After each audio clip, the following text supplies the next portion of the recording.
We're live. Well, a very pleasant good evening, everyone, and welcome to Not Necessarily Political with your host, Valerie Jones, and I am Valton Johnson. And this is Conversation is Art with Val and Val. Currently, Birmingham is 55 degrees. We're live. Okay. Well, a very pleasant good evening, everyone, and welcome to the broadcast of Not Necessarily Political with your host, Val and Val. And this is Conversation is Art. Currently, it is 55 degrees in Birmingham. Feels like 53. Tonight's low is 49, so you will not have to give Spire any of your gas bill money because you don't necessarily have to turn the heat on. Tomorrow's high is 55 with a low of 34, and it will be 100% chance of rain. So, Birmingham, dress accordingly. Tonight, ladies and gentlemen, as we continue conversation in art, is art. Let me tell you, we have a dynamic heck of a show for you tonight. Now, since we're in the month of December, you probably noticed that I'm wearing my Santa hat. Ho, ho, ho. But we do not have Santa Claus coming on tonight. We have a guy who is viewed as a great producer, songwriter, who boldly transcends today's music into his own artistic blueprint. I'm not going to tell you his name just yet. This guy excels tremendously in illustrious art of music in the musical industry. He makes musical statements that thrives on the dazzling feel of old school and contemporary music. He is a Birmingham native. Being the determined, enthusiastic child that he was, KB, as he is known, was often referred to by his playing partners outside while he was inside doing some of those musical medleys. In college, he founded and developed a group, Technique. I remember that jazz group, hot and heavy. He is not one to seclude himself only to one musical genre. KB has produced and worked for in various genres of music to include gospel greats. Take six. Go ahead, Kevin. Do your thing. Ben Tankard, Yolanda Adams, and Grammy Award winner Phil Davis. Ladies and gentlemen, without further ado, I will tell you tonight's guest is none other than Kelvin Binion. What's up, KB? What's up? What's up? How's everybody doing? Doing great. Happy holidays. Merry Christmas. Merry Christmas. Let's have some fun. Talk to us. What's been going on? Oh man, just enjoying life, staying safe, teaching school. I'm a band director at Clay Chalkford High School in the Jefferson County school system. We're getting ready for a Christmas parade this weekend. Actually still sitting in my office, we had parade practice this afternoon. So and got some things I'm working on this weekend as well with a live recording with a gospel artist named Miracle, who's doing a live recording this weekend that I'm very fortunate to be a part of. And just in my spare time, still writing and creating and getting my creativity and my production on. Okay. All right. Okay. So Kevin, let me ask you this. So tell me what you got going on now. You got anything that's getting out there, getting your music heard? Yeah. Just recently, within the past 4 to 6 weeks, I've had 3 songs to be licensed to retail shops across the country through a licensing production deal. Very excited about that. Actually got the email one night at just before halftime of the football game, and I'm up in the going up steps to do the halftime announcement. I almost fell down the steps when I saw the email. I was like, "Whoa, this is." It's like, "What's wrong?" It's like, "No, I know what's wrong. What's right?" Okay. So let me see. I think I may have one of those songs. Is that My Concept? Yeah, My Concept. Love You More. Okay, well, we'll let the audience listen to a little bit of that then. Okay. Okay.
That's what's up right there, buddy.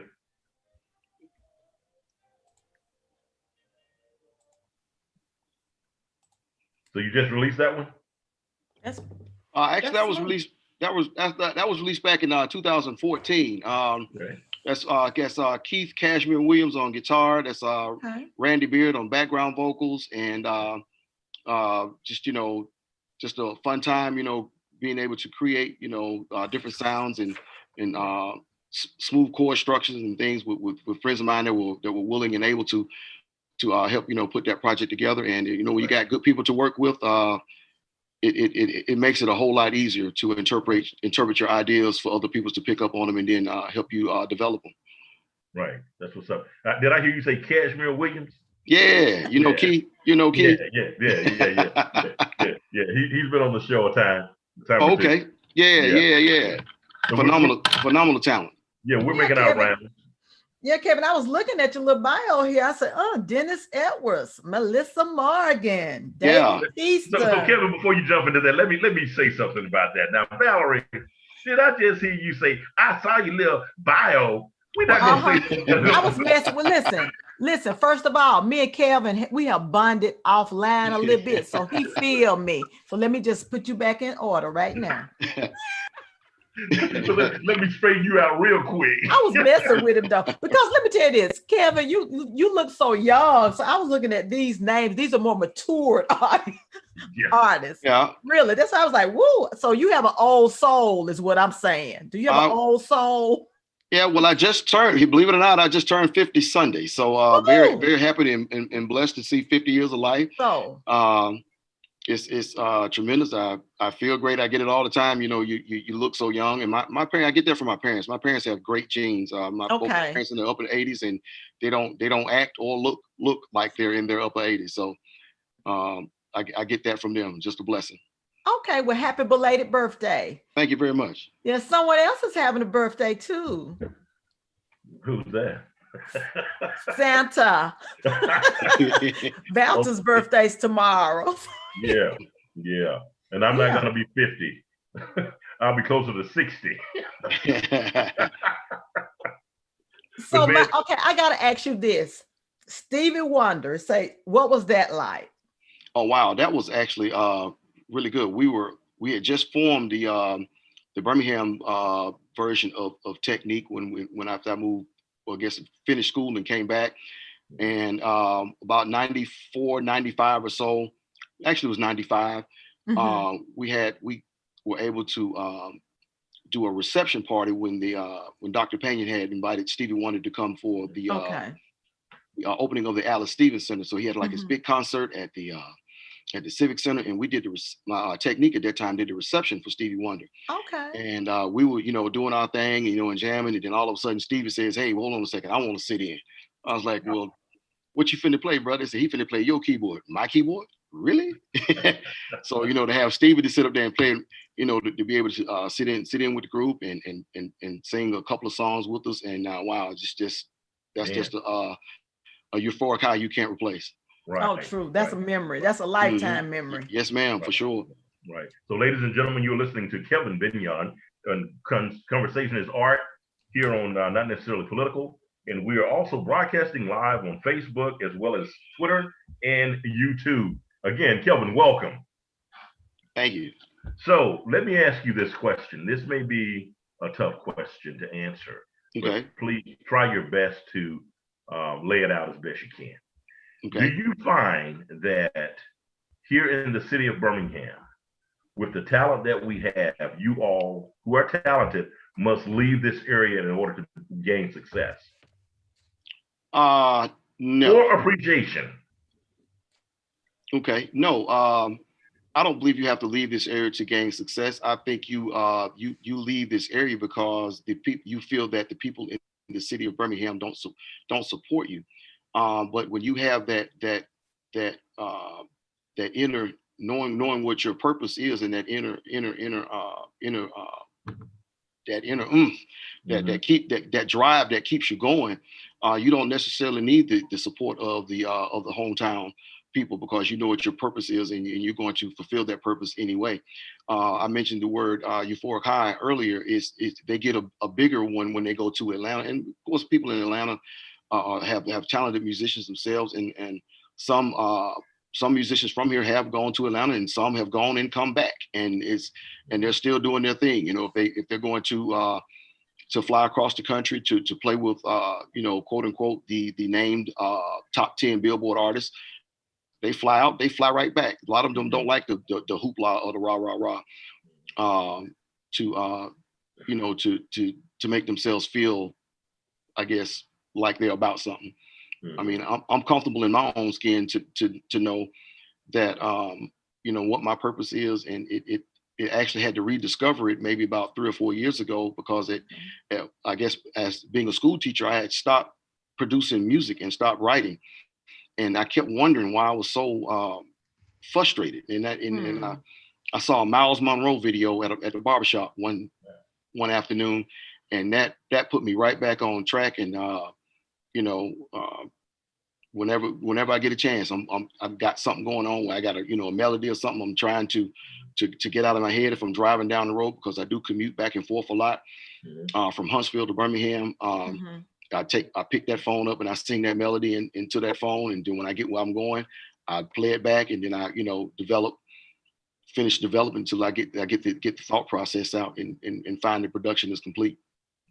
So being a school teacher, have you noticed any of your students having that, as you call it, that ability to be able to create? Yes, I've got my students know what I do, and the ones that also are looking to I guess follow in those footsteps or even develop their own path. They let me listen to what they're doing all the time. We're currently hope to get a production class here at the school, so that we can teach music production to our youngsters and get them started on their way. There are several different college majors. When I was in college, there was only maybe 1 or 2 schools that you could go to at that time, but now just about all the schools now have a music technology path as far as a path to graduation and even a career.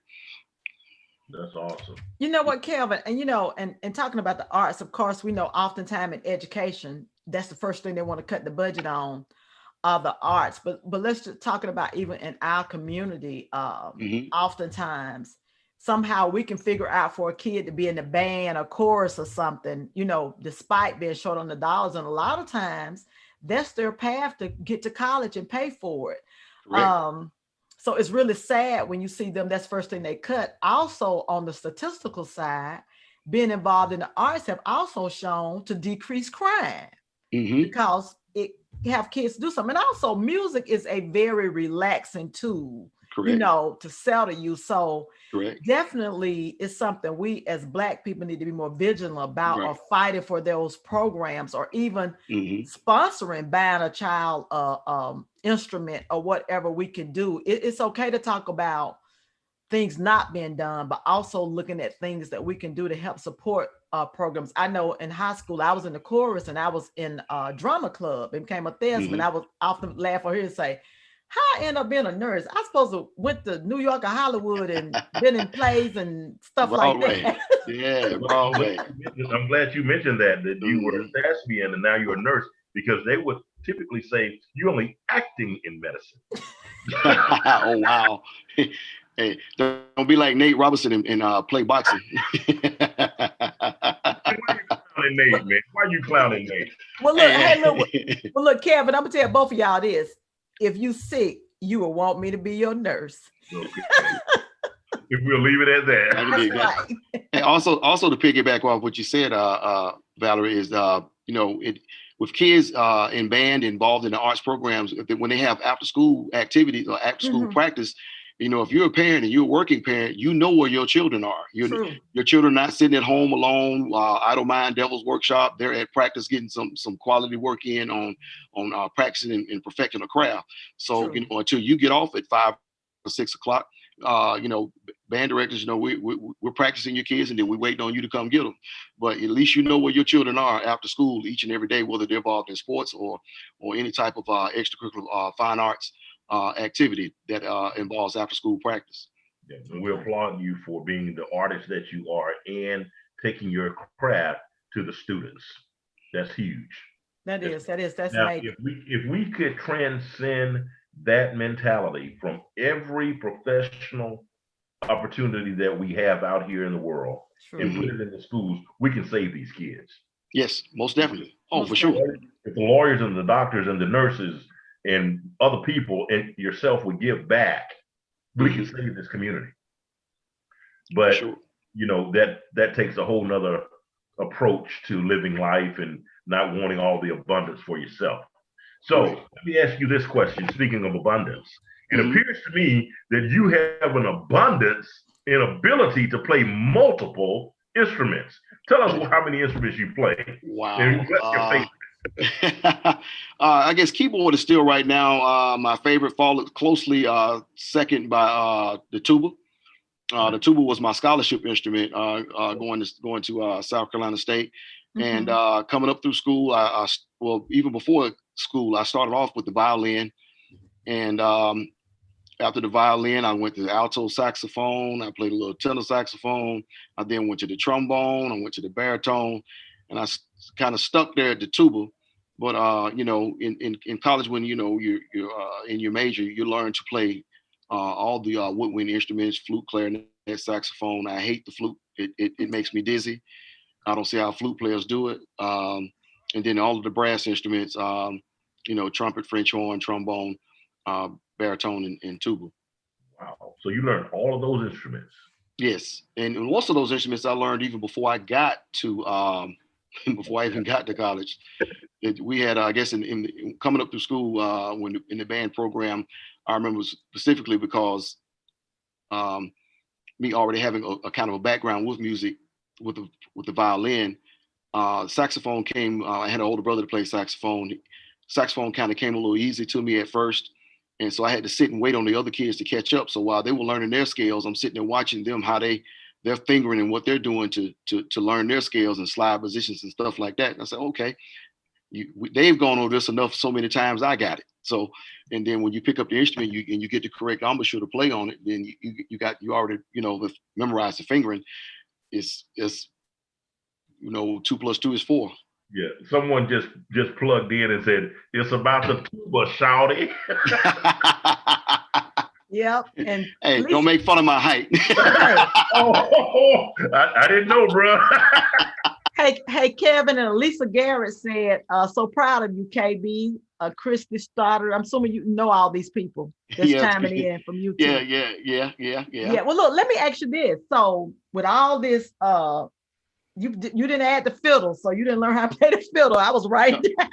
No, not the fiddle, but the violin was my first instrument, That's what I'm saying. So and look, and, and I look. used to catch it about that violin. My funny story, or not so funny then, is that I begged and begged and begged to play the violin. I had a cousin that played the violin. That I followed her to rehearsal, so I begged and begged and begged to play the violin, not knowing that my mom played the violin when she was young. And Okay. practice at that time was rough because in my mind, I couldn't miss a note without getting chastised for it. True. So, and I was like, wait a minute, this is supposed to be fun. So we got to something else, going on. I was like, okay, saxophone, I kind of got it. But then I remember in the 6th grade, my mom at dinner one night said, hey, I'm going to buy you a keyboard. And we found the keyboard. We got the keyboard. So I said, okay, I'm kind of got the keyboard set up in the house. And I got the keyboard set up. My mom breaks out this hymnal. And she comes and she props the hymnal up on the keyboard and starts to play it. I'm like, oh no, not again. So from then on, I dedicated myself. I was never had to beg to practice ever the keyboard because I was like, she is not finna get me for not, for missing a note on the keyboard. So it was not the difference between me playing the violin and the difference between playing the keyboard was totally different. At that time, I had learned what not to do.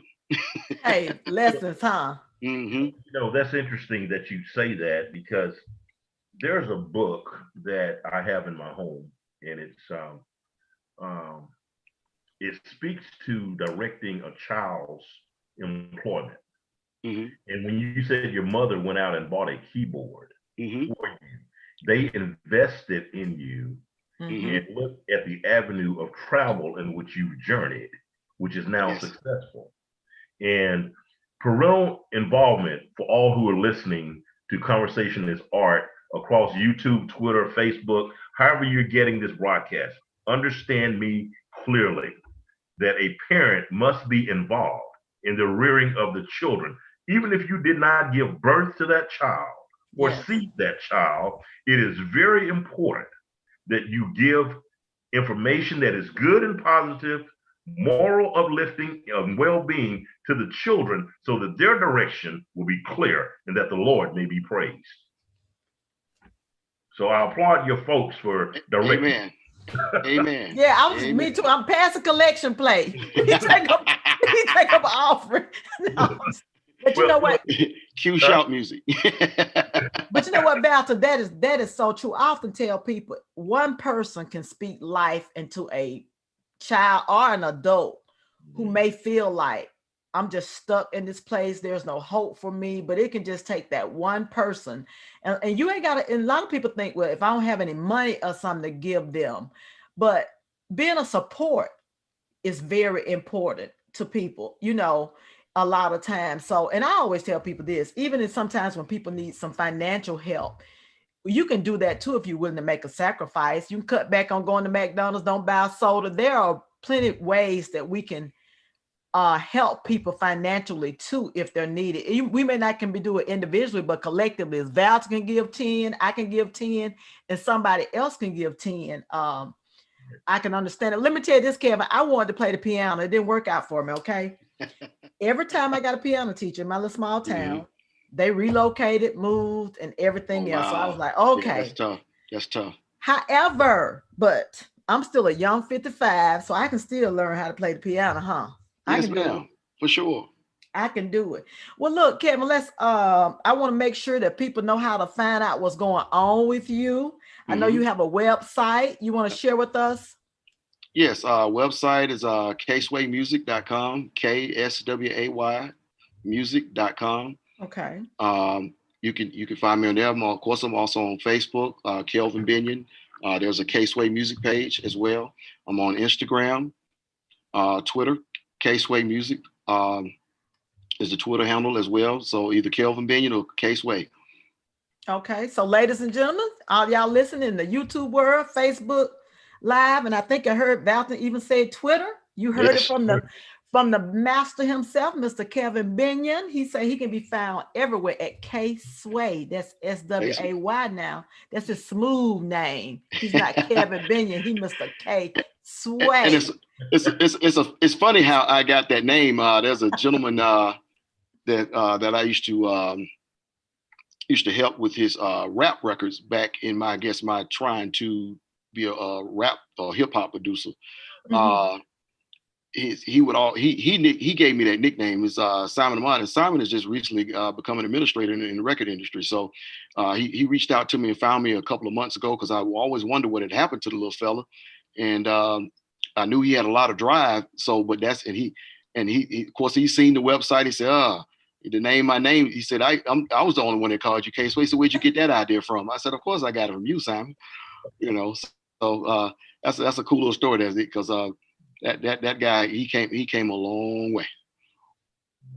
You know, hey, well, look, Kevin, I'm gonna say, look, now you say you took the man's name. I hope he don't be doing you like Dave Chappelle. Just kept doing. You better pay the man. You say he gave it to you, so you don't owe him anything. I'm just kidding. Well, look, okay, with that being said, now with everything you got going on, I understand you kind of stepped on into the holiday land with a little something. Yeah. Actually recorded the song, and then last year, then I pulled it and I re-released it again this year so that I could give it its proper due. Last year, right as the holidays, I had just finished recording another holiday song with another buddy of mine, Mo Stovall, and I was at an establishment, and one of the song, the top of the song just kept looping. I don't know if the DJ got the record stuck, and then the tune "Silent Night" just rolled over my head while the record was skipping or something was going on. I was like, wow, that could actually work. And I got on the phone. I called my buddy David C. Of course, David C. sings with Dennis Edwards, The Temptations, and last couple of well, for a couple of his shows, I was fortunate enough to be his MD, and was able to get Mo Stovall's dad, Eddie Stovall, who sings with the Platters, and got those two to hook up and in the studio with us and bring that Silent Night to life. Because I grew up listening to the Temptations Silent Night myself, but I was kind of a little bit, might have heard it maybe 400 or 500 times more than I should have. So, but no, I still enjoy listening to that Temptation Silent Night. But I wanted to, maybe give it a lift and speed up the tempo to it and give it a little backbeat and see what we could do with it. And it turned out really, really, really great. Made it into rotations on a couple of stations last year, but we're looking to kick it off again this year and, help everybody to enjoy their holidays. Yeah, I think you have a student by the name of JB. JB? I think it's JB. He says, I'm going to miss him when I graduate. He's JB. Let's see, who's JB? Oh, I got a couple of JBs. I got a Joshua Broadnax. Trying to think who else is JB around here. Well, you got a lot of them, huh? I got a lot of who's trying to figure out who else calls themselves JB. JB, identify yourself for us. Unless it's Justin Bass. Is that Justin Harris calling himself we call him the Bass Man? We waiting on to see if he's gonna let us know who he is. Yeah. Oh, okay. Well, look, folk, now we didn't do all that teasing with you just for him to talk about Silent Night. Yeah, let me hear some of that. I gotta check that out, man. We're gonna let you listen to it. So just sit back, relax. Oh, he said Josh. Okay. Josh. Yeah, that'd be Josh Brown next. Okay. Hey, Josh, you got a shout out, boy. Look at you. So, ladies and gentlemen, sit back. Relax. Let y'all hear this.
family to yours, Merry Christmas and a Happy New Year.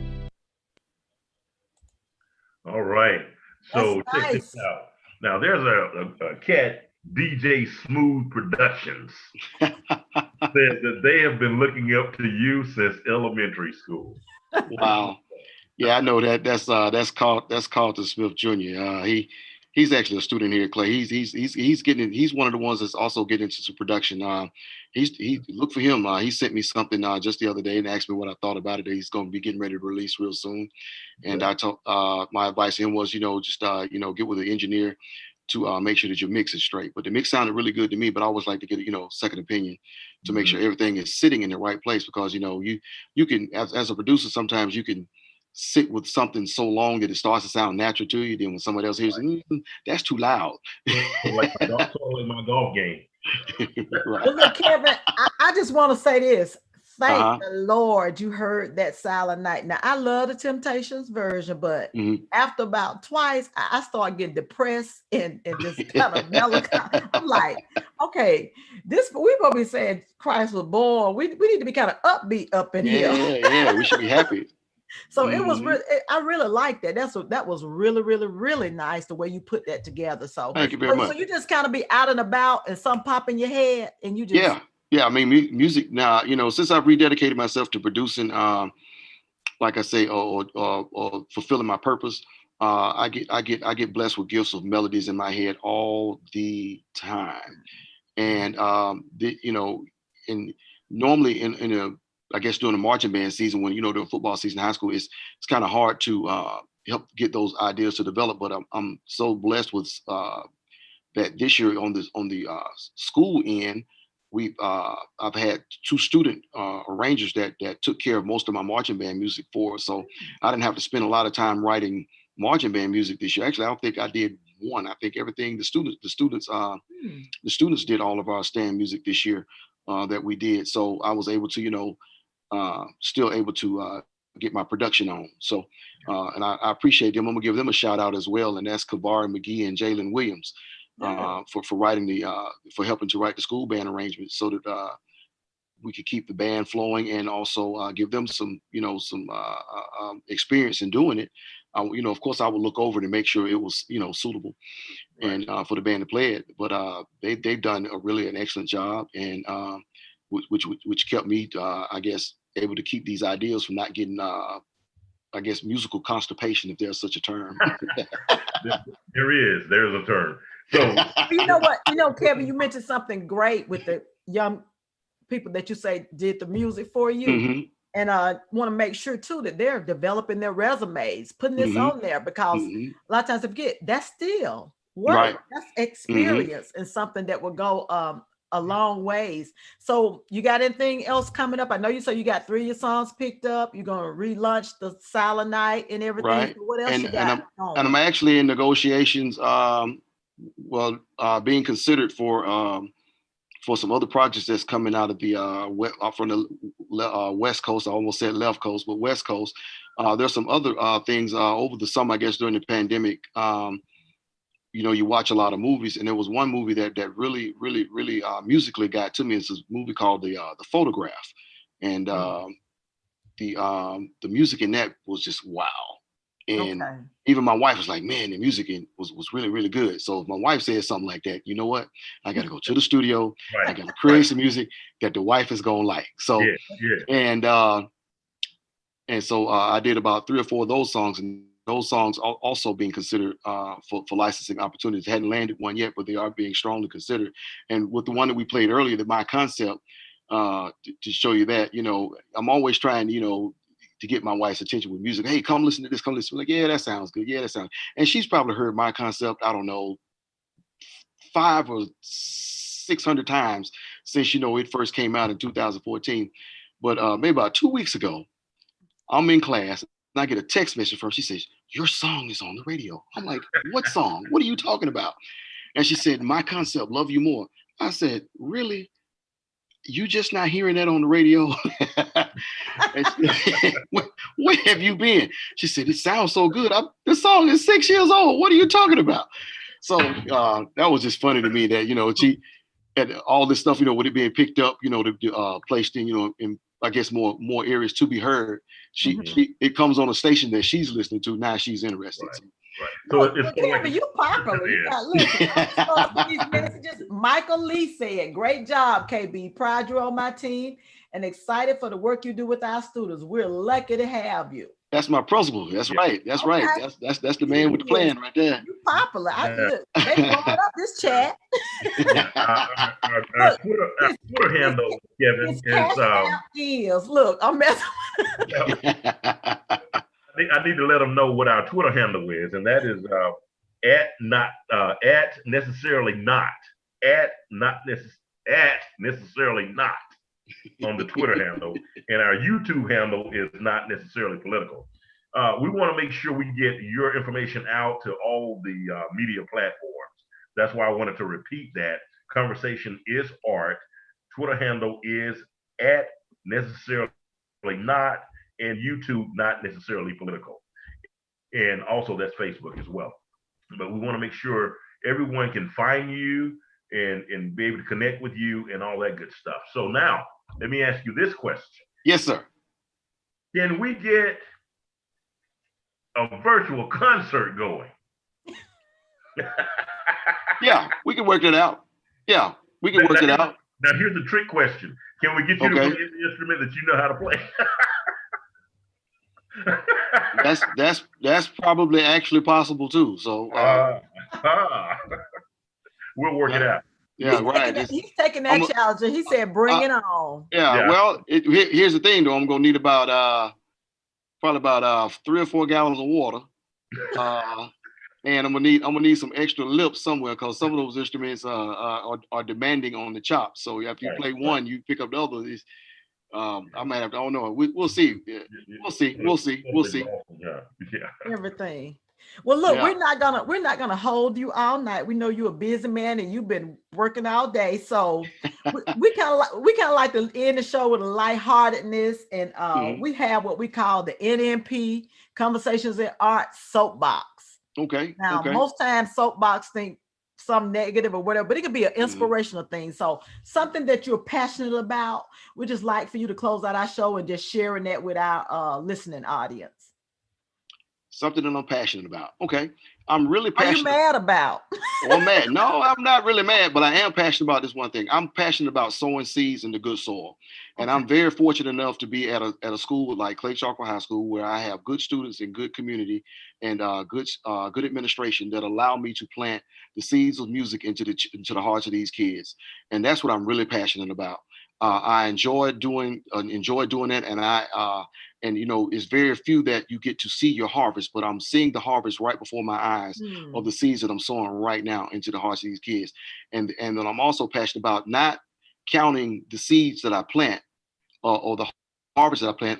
I'm looking forward to being able to see the harvest of the seeds of the harvest of the seeds of the harvest of the seeds that I'm planting. So, it's not the seeds in the apple; it's how many apples in the seeds is what I'm saying. And so that's what I'm passionate about. Yeah, that's great. Awesome. That's a great thing to be passionate about. That's a great thing to be passionate about. Absolutely, Valerie, because his principal is listening. So, oh, he knows. Oh, Mr. Lee know he got a good man. Definitely know if Miss Lee know, these kids know. I mean, and one thing about it, kids know who love them. Right. Kids know who love them. Let me say this, unconditionally. Yes. Because sometimes kids only get validations if they're doing what we think they should do or what's right. But we still got to love kids through their struggles and everything and let them know that. Even if you mess up, that ain't the end of the world. I'm still here for you. It's kind of like you said your mom did you with playing the music and stuff. It wasn't them. It was just, hey, KB, if you're gonna be good at this, you got to focus and get it done. And then probably back then she was like, I don't spend my hard-earned money. You better get yourself together. Tap them knuckles if you get it wrong. Well, I tell my kids, y'all are do y'all know y'all privileged kids? Knuckles had a leather strap attached to him. Tell me about it. Well, look, we really enjoyed you, and Valton, he's our man of wisdom Oh my and Lord. words of just great encouragement and knowledge, and just, oh, I mean, you're going to remember it for the rest of your life. He's going to close us out with a renowned, powerful closing statement that you will dream about tonight. I promise you. That sounds like an appeal, doesn't it? So, Kelvin, I always like to close us out with some words from P.D. Green. And he said something like this: I'll tell it to you hot, I'll tell it to the cold, I'll tell it to the young, and I'll tell it to the old. I don't want no lying, I don't want no crying. And on this show, Kevin, most of all, I don't want no signifying. Peace, love, and good.